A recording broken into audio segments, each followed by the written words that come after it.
Welcome to episode 19 of Kept Chat with Birding with Texas A&M Agri-Life Extension Service. Today we're going to be talking about weasels of Texas. Hope you enjoy. All right. Good morning, everyone, and welcome to Kept Chat with Birding with Texas A&M Agri-Life Extension Service. Today we're having our Beyond Birds Kept Chat. Liz, you want to tell us what we're talking about today and who our special guest is? So this is very much my brainchild.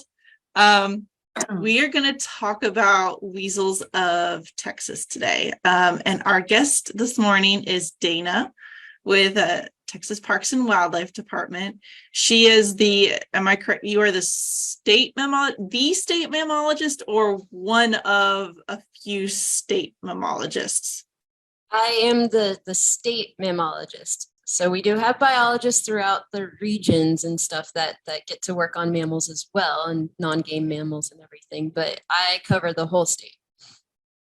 So she's got to know a little bit of everything about a lot of the mammals that we have. But as you can see from her background picture, bears hold a very, very special place in her heart. Her and I actually we didn't go to grad school together, but she worked at Borderlands Research Institute at Sil Ross at the same time that I was there working on my master's. So that's how we know each other. It's a very, very small world, but she has moved on to now working for, like I said, Texas Parks and Wildlife. But yeah, so I guess we'll get started. Before we ever got started, we already were talking about weasels, and Emily we had to stop and be like, no, we're gonna save all of the comments and discussion for Cup Chat. So I'm ready. I'm ready. And first I want to get everyone to listen to Liz. Could you please describe a weasel for us? I already heard this, but everyone else needs to. So could you describe what a weasel looks like for everybody? I mean, I'm trying to remember how I described it now, other than the fact that it's a really long, like noodle looking animal with short legs. How else did I describe it? You use the term pool noodle? Oh, pool noodle. Yeah. It's not quite a danger noodle because danger noodles are snakes, but a pool noodle. Yeah. It kind of looks like a pool. I just don't know that I've seen anything looking like a pool noodle running around ever, or in the pictures of the weasels. A pool noodle is just not what comes to mind. I mean, they're kind of weird looking little animals. They are odd looking. I will give you that. But pool noodle, I'm not really sure is the best descriptive factor. Right, Rainey? I mean, it's relatively close, but whenever they run, they kind of scrunch up like a worm almost. Whenever you see like an inchworm cartoon. So can we have the expert weigh in, please? How would you describe a weasel? Well, please don't use pool noodle or inchworm in your response. But I think those are pretty great. Just think of, a mammal version and smaller than a pool noodle, so bigger than an inchworm, smaller than a pool noodle. Just running around in Texas. Yeah. And I guess one of the descriptors I've heard too, to give you an idea of the size. So take that noodle inchworm mashup and now put it to the size of a tube of 3 tennis balls. You get that. Oh, so they're really small. Oh, so yeah, for a long-tailed weasel, I should say. So that's spoiler, the one we're going to focus on the most. So, well, that's great. We've talked about a pool noodle, inchworms, and a can of tennis balls already in Cup Chat this morning. Oh, we're I don't think we've ever used those 3 words in Cup Chat ever. Pool noodle, tennis ball, can of tennis balls, and inchworm ever. It's a record. For sure not in the same Cup Chat, and I really don't think even in their own individual Cup Chats. No. But oh yeah, go ahead.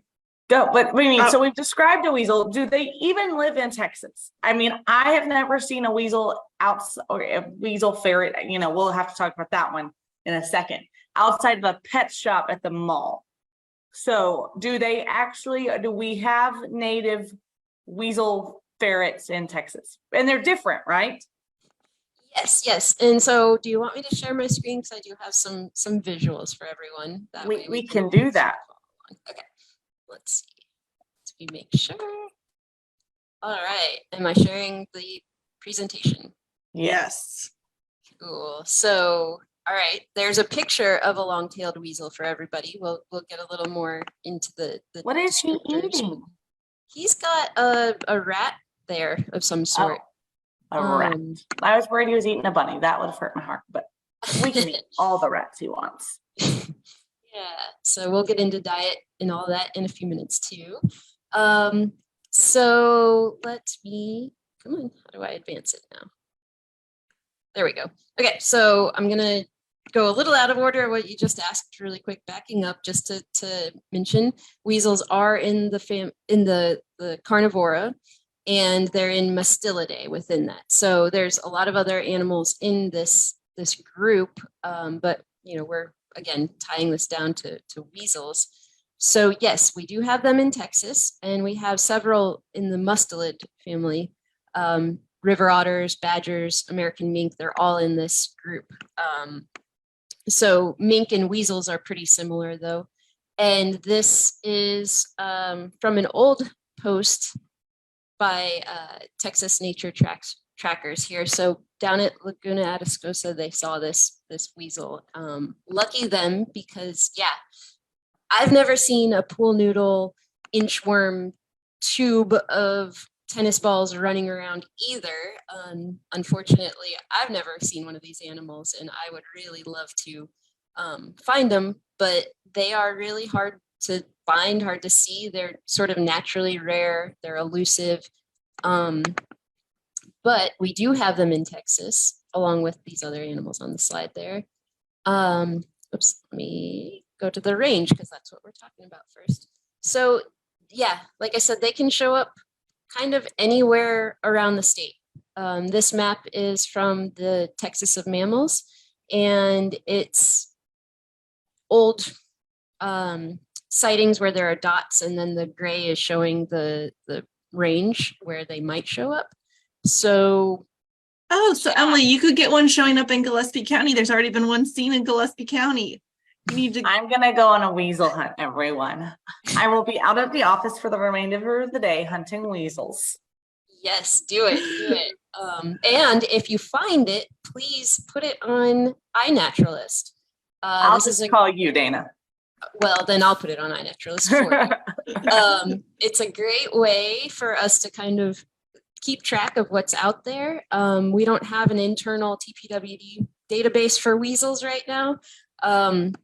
So, iNaturalist is a great resource, and other people can come in and verify your photo. So get a photo of it. That's the other challenge there.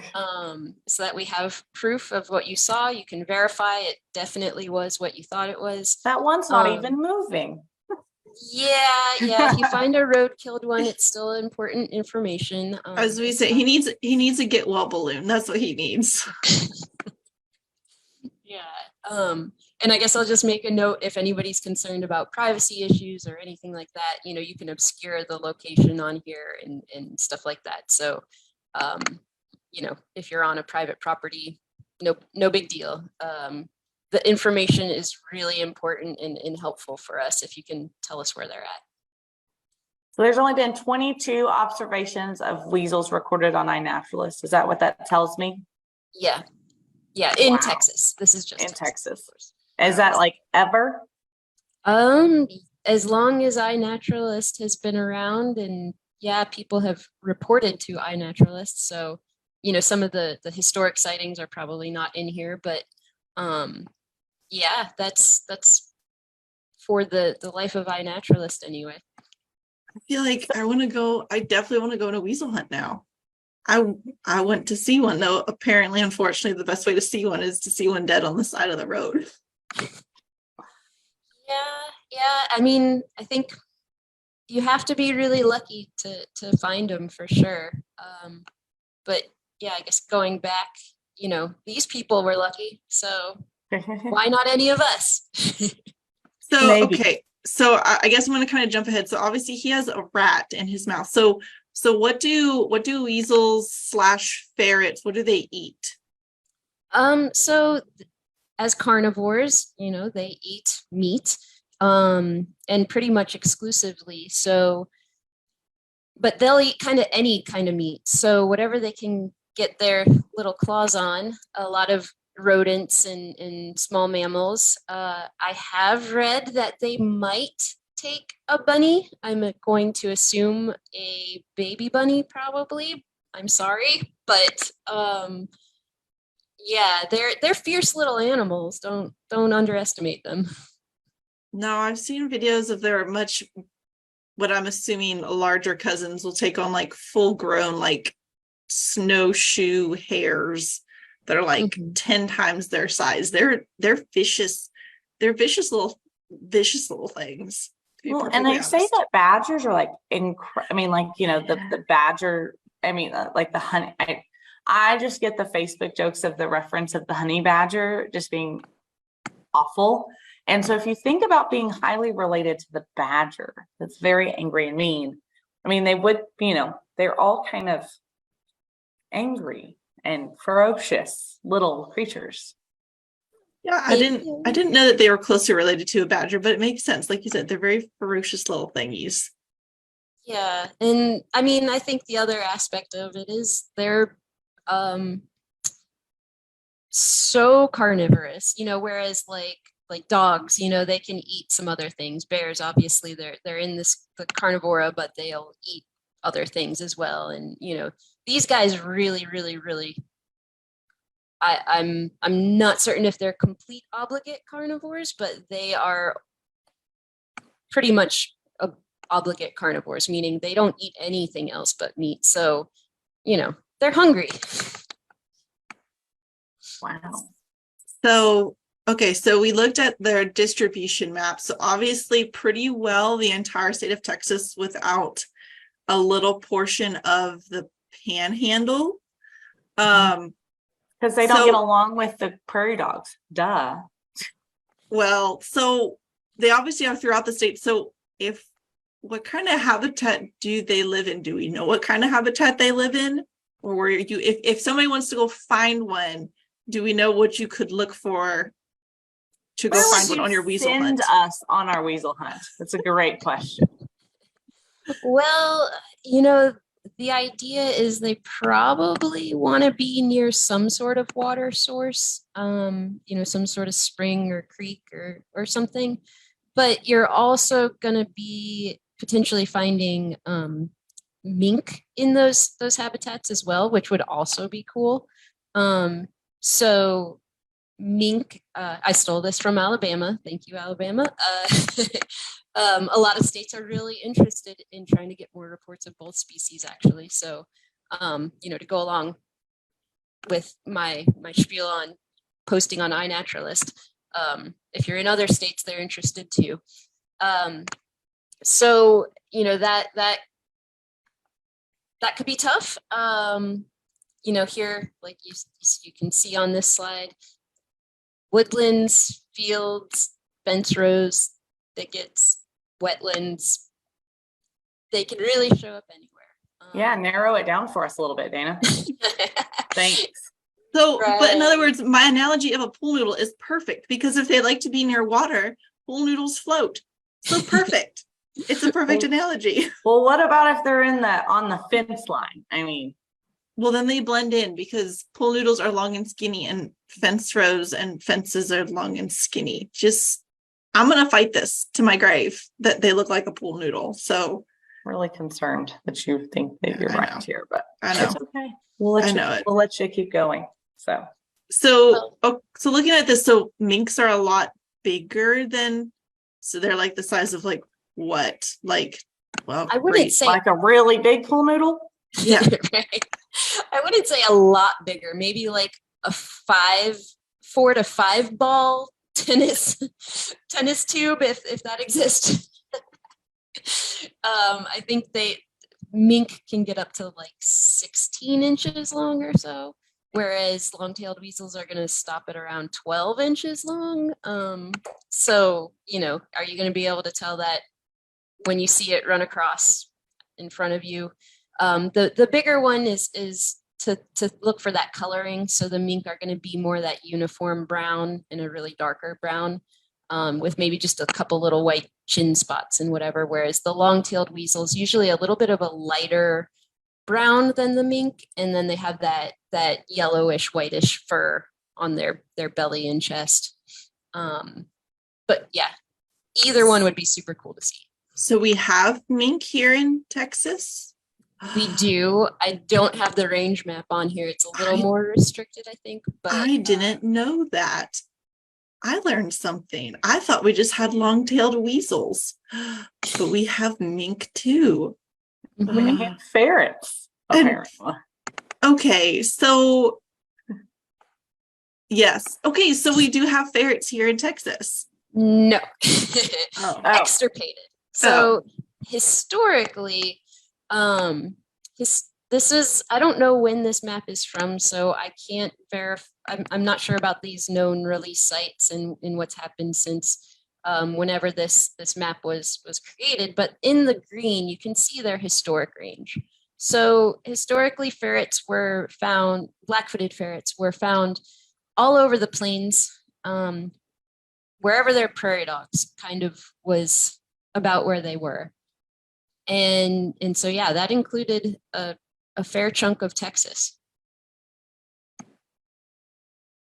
I would And- love to see a black-footed ferret. I want to go. I need to go back up to Wyoming to go see a black-footed ferret. Ooh. Oh, yeah. And so the thing about ferrets, whereas we talked about the diet of the long-tailed weasels kind of being anything, ferrets are really keyed in on prairie dogs. So that's Oh my like, God, that thing looks evilly mean. yeah, this picture is kind of funny. This blackfootedferret.org site is just a really great site for all things black-footed ferret. So I suggest people who are interested to go look. And this was their sort of diet related picture that I chose to show. I just am I could have just chosen a cuter picture.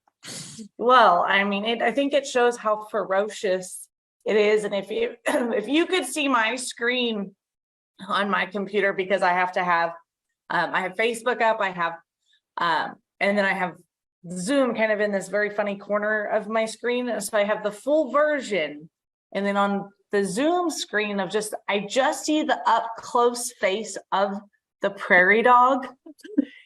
It's quite alarming. I'll have to send everybody a picture afterwards. But yeah, the prairie dog's face up close in person is scared.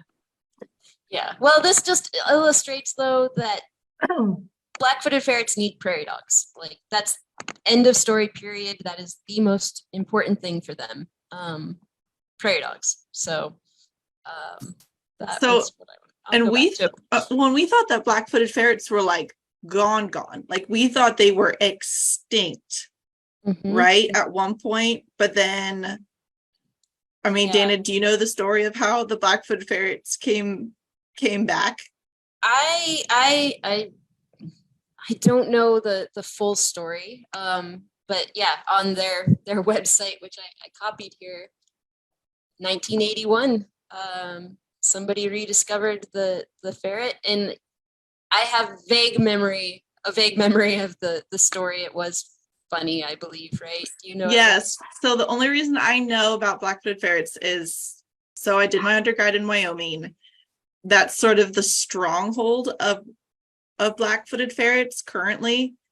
That's actually where they were that's where they were rediscovered. So they thought they were extinct, and then there was this rancher that was out and about, and his dog brought back a dead black-footed ferret that he had caught. So that's when they found that they were still wild. I'm trying to remember where it was now.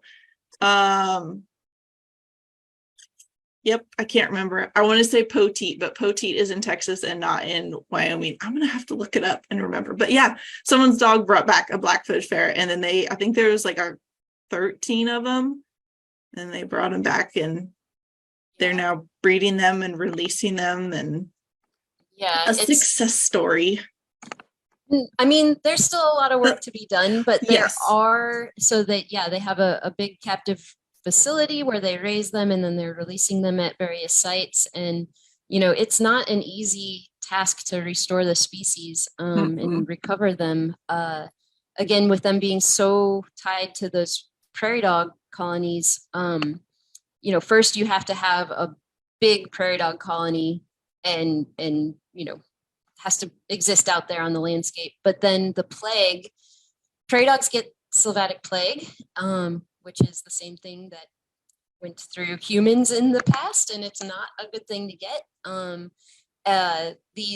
When these colonies get it, they get wiped out. So in order for there to be ferrets released at a site, you have to be dusting for fleas, which carry the plague. There's a lot of management that has to be done in order to have black-footed ferrets out on the landscape and make sure they persist out there. Oh, wow. So what's like the difference between these ferrets and like pet store ferrets? Are those those are obviously domesticated ferrets from other species of ferrets?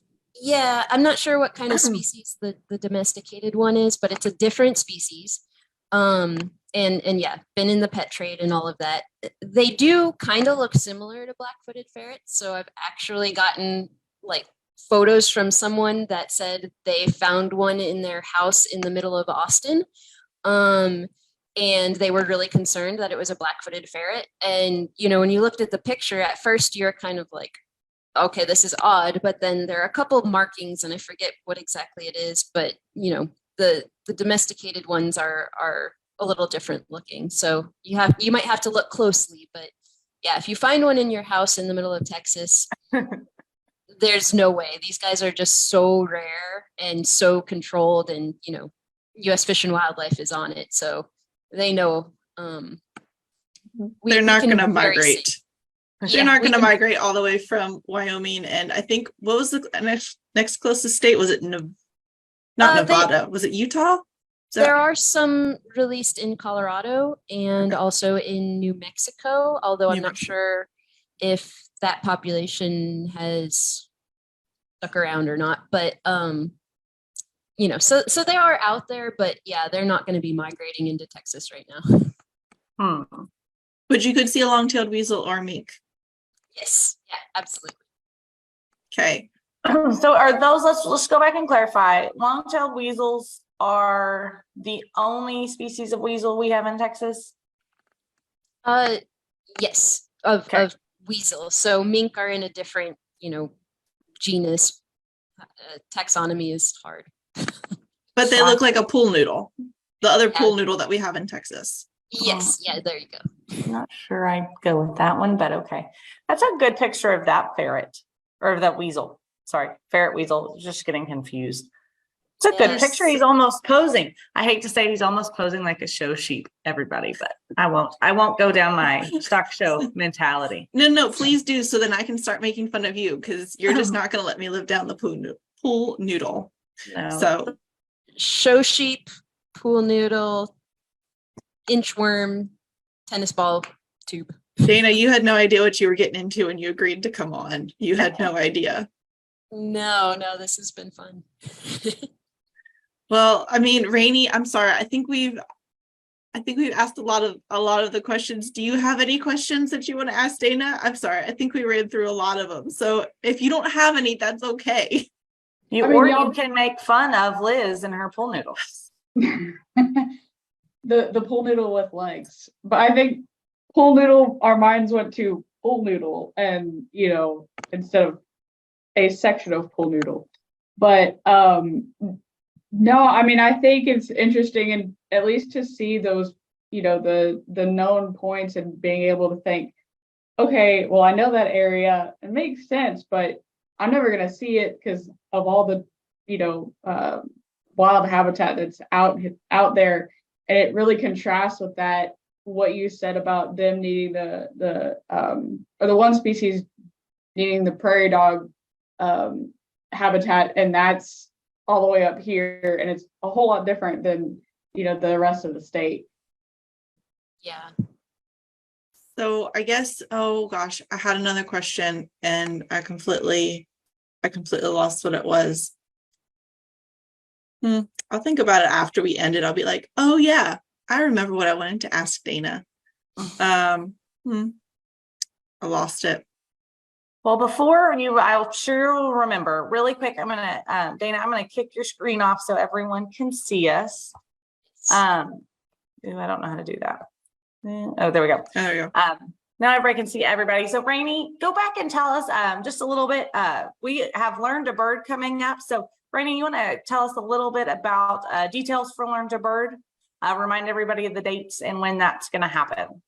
Yes, so Learn to Bird is coming up here within the next couple months. It'll be the first weekend of November. So the Friday is the 3rd. It'll end on the 5th, which is that Sunday. It'll be here in Real County, based out of Leakey. Still working on the specific sites, but not too far from a central hub of Leakey, which is a very interesting statement to say if you know the town of Leakey. But really excited. It's going to be great. And registration will open up pretty soon. So we're hoping to have registration open before the end of the week. Fingers crossed, working on a few last minute details there. So keep an eye out on social media. Learn to Bird's a great opportunity for those of you who are beginner birders, or maybe you just haven't ever traveled to bird. And so it's a great time to step out of that comfort zone and go see birds in a different habitat outside of your backyard. So it's really a great first step into the world of birding and traveling to bird and see different species. So we're excited about that. Dana, thank you so much for joining us on Weasels. I mean, even though I don't think I will get to probably see a weasel in my lifetime, it's interesting to know that they're around. And it also gives me another reason to be scared of the dark, because you technically don't know where they are. And my foot in flip-flops outside in the dark could really be confused by a weasel and think that's a tasty snack. And that would be very scary. So technically, I never know if they're out there. And so that's another reason I'm scared of the dark, everybody, because of the weasels. And yeah, they are primarily nocturnal, something I forgot to say. Oh yeah, that was my question, is if you're going to go find one, do they come out during the day? Do they come out at night? But yeah, you just said it, they're nocturnal. So that'd be another reason why they're hard to see, is because they're out when we're asleep. So, well, thank you so much. Any final thoughts, anybody? Nope. No? Thank you so much, Dana, for agreeing to come on. Talk Greatly about appreciate it. Yeah, talk about weasels. Yeah, thank you for having me. This has been a lot of fun, guys. Well, we try to keep it fun and interesting. I mean, who thought you'd talk about pool noodles, tennis balls, and inchworms before 8 a.m. And show sheep. And show sheep. But you always try and sneak show sheep in there. It's always a good reference point for everybody. I don't know why everybody doesn't have a little bit of show sheep in their life every day. So thank y'all for joining us. Make sure you check out Learn to Birds, hosted out of Real County. We are also hopeful to have some more information and updates for birding the border within the next 30 days, and registration open pretty quickly in October or November for birding the border. We'll keep everybody posted. So thank you everyone for joining. And Dana, thank you for being our guest this morning. Thank you. Bye, everybody.